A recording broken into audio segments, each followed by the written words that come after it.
qu'on isole et qu'on installe ce rapport de force. À l'occasion de la journée nationale de lutte contre le harcèlement scolaire, nous sommes allés au collège Guillaume Budet dans le 19e arrondissement de Paris pour rencontrer Lucie et Imanol, deux élèves de 4e qui sont devenus ambassadeurs anti-harcèlement. Ce que c'est pour moi être un ambassadeur, c'est avant tout le bon ami à qui on peut parler, qu'on soit amis ou non, hein. J'ai plein de gens, hein, je connais des gens qui sont venus me parler alors que c'est pas du tout mes amis et que même de manière générale on s'entend pas très bien. Alors pourquoi j'ai voulu devenir ambassadeur anti-harcèlement? C'est grâce à un ami à moi qui était ambassadeur depuis plus longtemps et qui m'a dit viens Emmanuel, en ce moment on a besoin de personnes, donc en plus je sais que toi tu as beaucoup de temps sur le midi, viens. Donc je suis venu sans savoir trop ce que c'était et ça m'a plu tout de suite, j'ai tout de suite été charmé entre guillemets par l'ambiance qu'il y avait, les combats qu'on menait. Donc on va au-delà d'une lettre simplement à quelqu'un qui harcèle ou qui potentiellement harcèlerait. Elle s'adresse à tout le monde.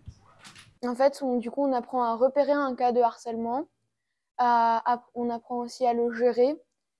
Et oui, en fait c'est tout là le message, c'est l'élève assez lambda qu'on remarque pas.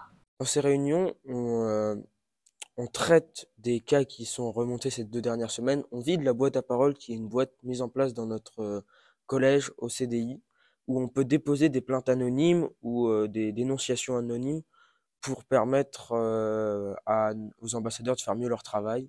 Ça permet de couvrir ces angles morts d'ailleurs. Ou alors on prépare des actions comme par exemple coller des affiches dans les classes, qu'on a fait en début d'année, ou dans les couloirs. Une fois où c'est vraiment une journée dédiée seulement à ça, où tous les élèves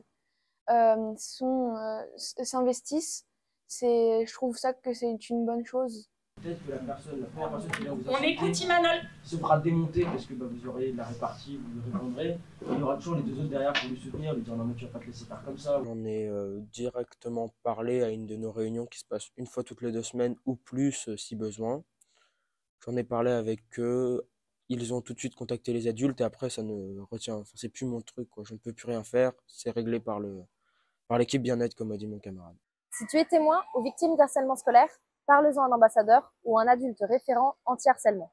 Tu peux aussi contacter le 3018, un numéro gratuit et anonyme. Et pour plus d'infos, abonne-toi à la chaîne YouTube de l'étudiant.